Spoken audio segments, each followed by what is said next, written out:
ವಿಜಯನಗರ ಜಿಲ್ಲೆ ಹೊಸಪೇಟೆಯ ಗಾದಿಗನೂರಿನಲ್ಲಿ ಸಿಲಿಂಡರ್ ಸ್ಫೋಟಗೊಂಡು ಬೆಂಗಳೂರಿನ ವಿಕ್ಟೋರಿಯಾ ಆಸ್ಪತ್ರೆಯಲ್ಲಿ ಚಿಕಿತ್ಸೆ ಪಡೆಯುತ್ತಿದ್ದ ಗಾಯಾಳುಗಳ ಪೈಕಿ ಇಬ್ಬರು ಮೃತಪಟ್ಟಿದ್ದು, ಜಿಲ್ಲಾ ಉಸ್ತುವಾರಿ ಸಚಿವ ಜಮೀರ್ ಅಹ್ಮದ್ ಖಾನ್ ಅವರು ಆಸ್ಪತ್ರೆಗೆ ಭೇಟಿ ನೀಡಿ ಮೃತರ ಅಂತಿಮ ದರ್ಶನ ಪಡೆದು ನಮನ ಸಲ್ಲಿಸಿದರು. ಮೃತರ ಕುಟುಂಬ ಸದಸ್ಯರಿಗೆ ಸಾಂತ್ವನ ಹೇಳಿದರು.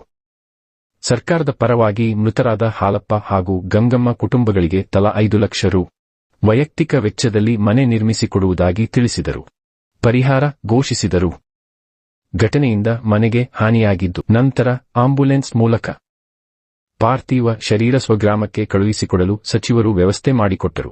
ಅಂತ್ಯಕ್ರಿಯೆಗೆ ಎಲ್ಲ ರೀತಿಯ ವ್ಯವಸ್ಥೆ ಮಾಡಲು ಜಿಲ್ಲಾಧಿಕಾರಿ ಕವಿತಾ ಮಣ್ಣಿಕೇರಿ ಅವರಿಗೆ ಸೂಚನೆ ನೀಡಿದರು.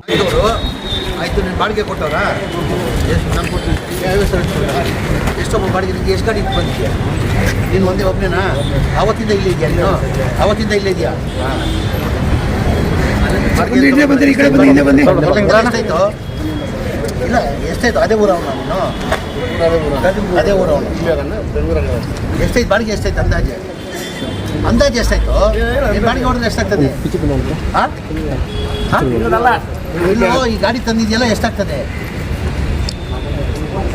4 ಸಾವಿರ ಅಂದರೆ ಎಷ್ಟು ದಿನ ಆಯಿತು? 3 ಸಾವಿರ ತಗೋ. ಒಂದು 50 ಸಾವಿರ ನೀವು ತಗೋ. ಊಟ ಎಲ್ಲ ಮಾಡ್ಕೊಂಡು ಹೋಗ್ತಾರೆ. ಎಲ್ಲ ಊಟಕ್ಕೆ ಕೊಟ್ಟಿದ್ದೀನಿ ಅಂತ ನಾನು 6 ಮಕ್ಕಳು ಕೊಡು. 6 ಮಕ್ಕಳು ಒಂದೇ ಗಾಡಿ ಬಂದಿದ್ದಾ? ಒಂದೇ ಗಾಡಿ ಬಂದಿದ್ದಾರಾ? ನಮ್ಮ ಶತ್ರುಗಳಿಗೆ ಕೂಡ ಆಗ್ಬಾರ್ದು ಸರ್. ಇಲ್ಲ ಅದು ಮಾಡ್ತಾ ಇದ್ದಾರೆ.